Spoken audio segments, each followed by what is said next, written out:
ആദ്യമേ തന്നെ പറയട്ടെ, ഇന്ത്യൻ ആർമിയെ നെഞ്ചിലേറ്റുന്ന അതിർത്തി കാക്കുന്ന സൈനികരുടെ ത്യാഗത്തെയും സഹനത്തെയും ആദരിക്കുന്ന അഭിമാനമുള്ളൊരു മാധ്യമ പ്രവർത്തകനാണ് ഞാൻ. നമ്മളെല്ലാവരും നമ്മുടെ ഇന്ത്യൻ സൈന്യത്തിന് വലിയ ബഹുമാനം നൽകുന്നവർ തന്നെയാണ്. സൈനികരുടെ അഹോരാത്രമുള്ള സഹനവും ത്യാഗവും ഒക്കെ തന്നെയാണ് നമ്മുടെ രാജ്യത്തിൻ്റെ യഥാർത്ഥ സുരക്ഷയെന്ന് ഈ നാട്ടിലെ ഓരോ കൊച്ചുകുട്ടിക്ക് പോലും അറിയുന്ന കാര്യം കൂടിയാണ്. അതാർക്കും പ്രത്യേകമായി പറഞ്ഞു കൊടുക്കേണ്ട കാര്യവുമില്ല. അത്രയധികം നമ്മുടെ സൈന്യത്തെ സ്നേഹിക്കുന്നവരും ബഹുമാനിക്കുന്നവരുമാണ് നാം ഓരോരുത്തരും എന്ന് കൂടി പറയേണ്ടിയിരിക്കുന്നു. വിരമിച്ച സൈനികർക്കും, അതായത് എക്സ് മിലിറ്ററി എന്ന് പറയുന്ന വിഭാഗത്തിനും നാം ഇതുപോലെ വലിയ പരിഗണനകൾ നൽകാറുണ്ട്.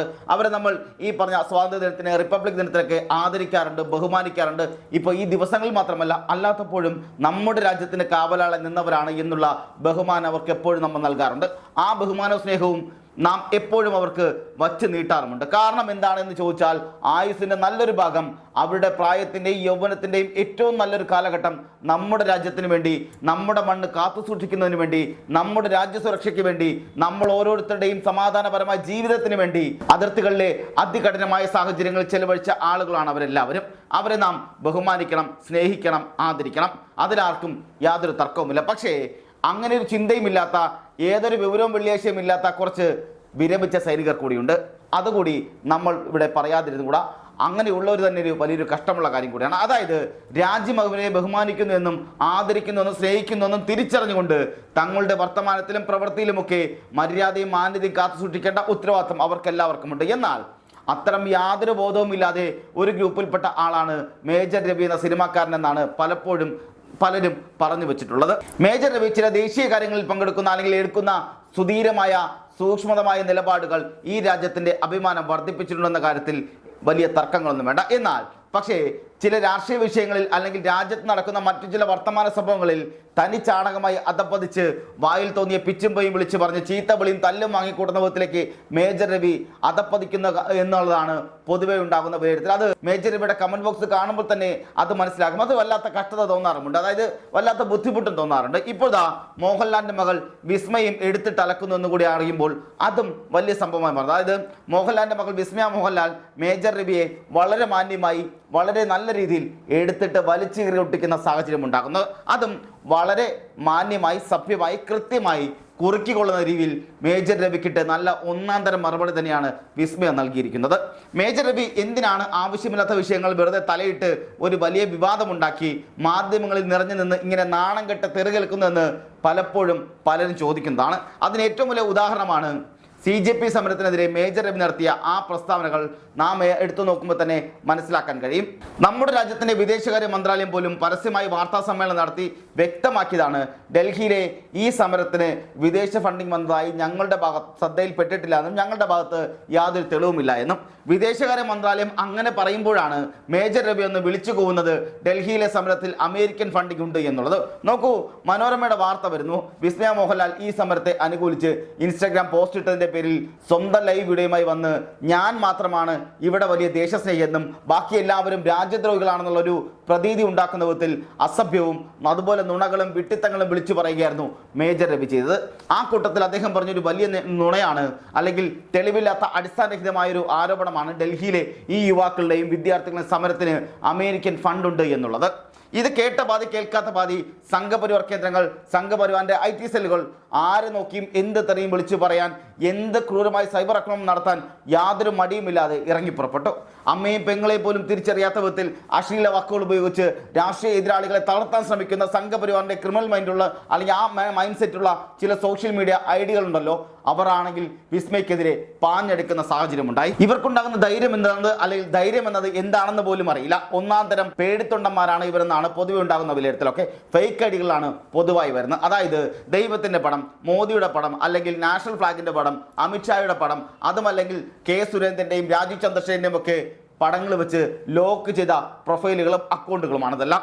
ഇതിലൊക്കെ വന്നിട്ട് ഒരാൾ തന്നെ 10, 20, 30 ഫേക്ക് ഐഡികൾ ഉണ്ടായിട്ടുണ്ടാവുകയും ചെയ്യും. ഇവർ തന്നെ വന്നിട്ട് ആ പറയുന്നവരുടെ സംഘപരിവാർ രാഷ്ട്രീയത്തെ പോലും ചോദ്യം ചെയ്യുന്നവരുടെ പോസ്റ്റിനടിയിൽ വന്നിട്ട് കേട്ടാൽ അറയ്ക്കുന്ന തെരുവിളികളാണ് വിളിച്ചു പറയുന്നത്. ഇത് കാണണമെങ്കിൽ കഴിഞ്ഞ ദിവസം മോഹൻലാലിനൊരു പോസ്റ്റ് ഉണ്ട്, ആ പോസ്റ്റിനടിയിൽ പോലും നോക്കിയാൽ കാണാൻ പറ്റും എന്താണ് സംഭവിച്ചുകൊണ്ടിരിക്കുന്നത് എന്നുള്ളത്. ഇങ്ങനെ സകല അതിരുകളിൽ ലംഘിച്ച് സൈബർ ആക്രമണം നടത്തി പലരെയും ഭയപ്പെടുത്തി നിശബ്ദരാക്കാമെന്നാണ് ഇവരെല്ലാവരും ഇത്രയും കാലമായി കരുതിക്കൊണ്ടിരിക്കുന്നത്. പക്ഷേ CJP സമരത്തോടു കൂടി ഈ കൂട്ടങ്ങളുടെ വായടഞ്ഞു എന്നുള്ളതാണ് യാഥാർത്ഥ്യമായ കാര്യം. ഇതുപോലെ ഫേക്ക് ഐഡികൾ വന്ന് പിച്ചും പെയ്യും പറയുന്ന തെരുവിളികളായി ഐഡികൾ മുഴുവൻ വെറും പേടിത്തൊണ്ടന്മാരാണെന്നാണ് ഈ രാജ്യത്തെ ജനങ്ങൾ കൃത്യമായി തിരിച്ചറിഞ്ഞുകൊണ്ട് പറയുന്നത്. ഇന്ന് ഈ നാട്ടിലെ ബോധമുള്ള യുവാക്കൾ തിരിച്ചറിഞ്ഞിരിക്കുന്നു. ഈ നാടിൻ്റെ രാഷ്ട്രീയം അറിയുന്നവർ തിരിച്ചറിയുന്നുണ്ട്. അതുകൊണ്ട് തന്നെയാണ് ഇവർ എത്ര തെറി വിളിച്ചാലും പോയി പണി നോക്കണമെന്ന മട്ടിൽ യഥാർത്ഥ വിഷയത്തിലേക്ക് ഫോക്കസ് ചെയ്ത് ഈ രാജ്യത്തെ ജനങ്ങൾ ഇപ്പോൾ നിലയുറപ്പിച്ചിരിക്കുന്നത്. സോഷ്യൽ മീഡിയയിൽ അത്രയും ഐക്യത്തോടു കൂടി ഒരു വിഷയം പ്രതിപക്ഷം ഉന്നയിക്കുന്നത് അതുകൊണ്ടൊക്കെ തന്നെയാണ്. എന്തായാലും മേജർ രവി അന്ന് ചെയ്തത് വിസ്മയോടുള്ള ഒരു കൊടും ക്രൂരതയായിരുന്നു എന്നാണ് പൊതുവെയുള്ള ഉണ്ടാകുന്ന വിലയിരുത്തലുള്ള കാരണം. എന്താണെന്ന് ചോദിച്ചാൽ വിസ്മയ ഒരു വലിയ രാഷ്ട്രീയപരമായിട്ടുള്ള പോസ്റ്റൊന്നും അല്ല അന്നിട്ടത്. എന്നാൽ വിസ്മയ്ക്ക് രാഷ്ട്രീയം അറിയില്ല എന്നും ഈ CJP പിന്തുണയ്ക്കുന്നത് തെറ്റാണെന്ന മട്ടിൽ ഇവിടെ CJPക്ക് അമേരിക്കൻ ഫണ്ടിങ് വരുന്നുണ്ട്, അത് രാജ്യവിരുദ്ധമായ ഫണ്ടാണ്, രാജ്യത്തെ തകർക്കാനുള്ള പണമാണ്, അപ്പോൾ അതുകൊണ്ടൊക്കെ തന്നെ വിസ്മയ ഇതൊന്നും പറയാൻ പാടില്ലായിരുന്നു എന്നാണ് അന്ന് മേജർ രവി തട്ടിവിട്ടത്. വിസ്മയ്ക്ക് രാഷ്ട്രീയ പക്വതയില്ല, അവരൊരു കൊച്ചു കുഞ്ഞല്ലേ, അതിനൊന്നും അങ്ങനെയൊന്നും അറിയാൻ പാടില്ല, കുഞ്ഞാണെന്ന മട്ടിൽ വിസ്മയെ വല്ലാത്ത രീതിയിൽ കൊച്ചാക്കി കാണിക്കുന്ന ഒരു വില കുറഞ്ഞ സമീപനമാണ് രവി അന്ന് സ്വീകരിച്ചത്. പൊതുവെ എല്ലാവരും വിചാരിച്ചു എന്താണ് ഇതിൻ്റെയൊക്കെ അവസ്ഥ എന്നുള്ളതാണ്. കാരണം മോഹൻലാൽ ഈ രവിയുമായുള്ള നല്ല ബന്ധത്തിലും സൗഹൃദത്തിലുമുള്ള നടനാണ്. മേജർ രവിയുടെ പട്ടാള സിനിമകളിലൊക്കെ അഭിനയിച്ച് മേജർ രവി എന്ന സംവിധായകന് വലിയൊരു ഹൈപ്പ് ഉണ്ടാക്കി കൊടുക്കുന്ന വ്യക്തിയാണ് ഈ മോഹൻലാൽ. പക്ഷേ അദ്ദേഹത്തിൻ്റെ മകളാണെന്ന ഒരു പ്രാഥമിക പരിഗണന പോലും നൽകാതെ വിസ്മയെ വല്ലാത്ത രീതിയിൽ കൊച്ചാക്കി അവഹേളിക്കുകയായിരുന്നു മേജർ രവി സത്യം പറഞ്ഞാൽ ആ വീഡിയോയിലൂടെ ചെയ്തത്. നമ്മൾ നേരത്തെ പറഞ്ഞ പോലെ സംഘപരിവാറിൻ്റെ വിദ്വേഷ ഐഡികൾ അതിനു ശേഷമാണ് ഈ പറയുന്ന വിസ്മയ്ക്കെതിരെ രൂക്ഷമായ വെറുപ്പുൽപാദന ക്യാമ്പയിനുകളുമായി രംഗത്തെത്തുന്നത്. അന്ന് കരുതിയത് വിസ്മയ ഇതോടുകൂടി പേടിച്ച് മിണ്ടാതാകും, ഈ വിഷയത്തെക്കുറിച്ച് ഇനി സംസാരിക്കില്ല എന്നൊക്കെയാണ്. മറ്റു പല നടന്മാരെ പോലെ സംഘപരിവാറിന് വഴിപ്പെട്ട് പേടിച്ച് ജീവിക്കാൻ പോവുകയാണ്, ഇനി ഈ വിഷയത്തിൽ വാതുറക്കില്ല എന്നൊക്കെയാണ്. കാരണം അത്രത്തോളം ആസൂത്രിതമായ കടന്നാക്രമണമാണ് വിസ്മയ്ക്ക് നേരെ ഉണ്ടായത്. പക്ഷേ അതിഗംഭീരമായി തന്നെ കൊച്ചാക്കി കാണിച്ചവർക്കും ഇല്ലാതാക്കാൻ നോക്കിയവർക്കും സൈബർ ആക്രമണം നടത്തിയ കൂട്ടങ്ങൾക്കും മേജർ രവിക്കും ഉൾപ്പെടെ ശക്തമായ അടിയും തിരിച്ചടിയും കൊടുത്തുകൊണ്ട് ഒരു ഇന്റർവ്യൂവിൽ ഇപ്പോൾ പ്രതികരിച്ചിരിക്കുകയാണ് വിസ്മയ മോഹൻലാൽ. വിസ്മയുടെ വാക്കുകൾ എന്തായിരുന്നു എന്ന് മാധ്യമങ്ങളിൽ വലിയ വാർത്തയായി വന്നിട്ടുമുണ്ട്. നമുക്കൊന്ന് ആദ്യം പരിശോധിക്കാം. ദില്ലി വിദ്യാർത്ഥി പ്രക്ഷോഭത്തിന് പിന്തുണ നൽകിയത് കേൾക്കേണ്ടി വന്ന വിമർശനങ്ങൾ ഒന്നും തന്നെ ബാധിക്കില്ല എന്ന വിസ്മയ മോഹൻലാൽ തുറന്നടിച്ചിരിക്കുകയാണ്. താരപുത്രിയായതുകൊണ്ട് തന്നെ താൻ എപ്പോഴും ആളുകളുടെ വിചാരണയിലോ നിരീക്ഷണത്തിലോ ആണെന്ന് തോന്നിയിട്ടില്ല എന്നും വിസ്മയ ഒരു പ്രമുഖ മാധ്യമം നൽകിയ അഭിമുഖത്തിൽ വ്യക്തമാക്കുന്നുണ്ട്. നോക്കൂ, എത്ര ഭംഗിയായിട്ടാണ്, എത്ര മനോഹരമായിട്ടാണ് ഈ ചുരുങ്ങിയ വാക്കുകളിലാണ് വിസ്മയ മേജർ രവി അടക്കമുള്ളവർക്ക് അടിച്ച് നിലംപരിശാക്കിയിരിക്കുന്നത് എന്നുള്ളതാണ്. ഇതൊന്നും തന്നെ ബാധിക്കാനേ പോകുന്നില്ല എന്ന ഒറ്റ വാക്കിൽ മേജർ രവിയുടെയും കൂടെ ഇറങ്ങിയ സംഘപരിവാർ വെട്ടുക്കിളിയ കൂട്ടത്തിൻ്റെയും ഒക്കെ വായ അടഞ്ഞു പോയിരിക്കുകയാണ്. എന്തൊക്കെ തെരുവിളികളാണ് അന്ന് ഉയർന്നു വന്നത്, എന്തൊക്കെ തരത്തിലുള്ള രൂക്ഷമായ വിമർശനങ്ങളാണ് ഉണ്ടാകുന്നത്, ഏതൊക്കെ തരത്തിലുള്ള അതിര് കടന്നുള്ള ക്രൂരമായ കടന്നാക്രമണങ്ങളാണ് വിസ്മയ മോഹൻലാൽ എന്ന പെൺകുട്ടിക്ക് നേരെ ആ സമയത്ത് ഉണ്ടായതെന്ന് അക്കാലത്തെ സോഷ്യൽ മീഡിയ പേജുകൾ എടുത്ത് പരിശോധിച്ചാൽ നമുക്ക് വ്യക്തമായി മനസ്സിലാകും. ഇനി ആർക്കും അറിയില്ല എന്നുണ്ടെങ്കിൽ ഇന്ന് തന്നെ പോയി നോക്കുക. മോഹൻലാലിൻ്റെയും അതുപോലെ വിസ്മയ മോഹൻലാലിൻ്റെയും പേജുകളിൽ കൃത്യമായി അതൊക്കെ കാണാൻ കഴിയും.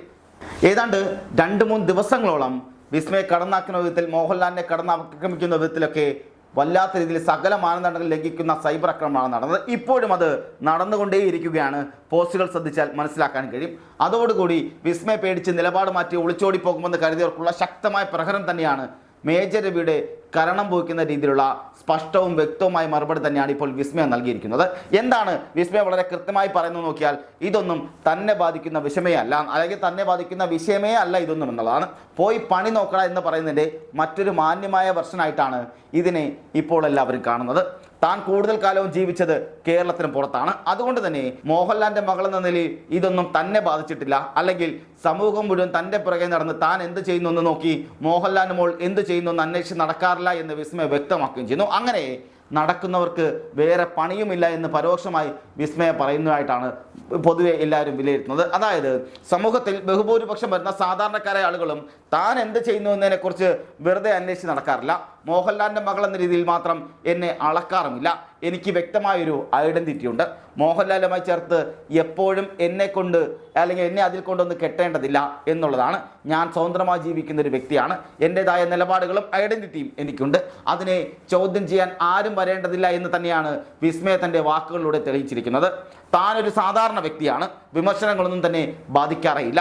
ഇപ്പോൾ മോഹൻലാലിൻ്റെ മകൾ എന്ന നിലയിൽ പോസ്റ്റ് ചെയ്യുമ്പോൾ സൂക്ഷിക്കണമെന്ന് ഒരു സുഹൃത്ത് പറഞ്ഞിരുന്നു. പക്ഷേ അതിനെയൊന്നും താൻ കാര്യമാക്കുന്നില്ല എന്ന വിസ്മയ പറയുകയും ചെയ്യുന്ന സാഹചര്യമുണ്ടായി. ആ സുഹൃത്ത് എന്ന് പറയുന്നത് ഇനി നമ്മുടെ മേജർ രവി അങ്കിൾ ആണോ എന്ന് എനിക്കറിയില്ല എന്നും പറയുന്നുണ്ട്. എന്തായാലും ഇതൊന്നും കാര്യമാക്കാതെ താൻ തൻ്റെ അടിയുറച്ച നിലപാടിൽ ഉറച്ചു തന്നെ മുന്നോട്ട് പോകുമെന്ന് വിസ്മയ വ്യക്തമാക്കിയതോടെ അട്ടപ്പടലം പൊട്ടി തേഞ്ഞൊട്ടിയിരിക്കുകയാണ് ഈ മേജർ രവി എന്ന് പറയുന്ന രവി.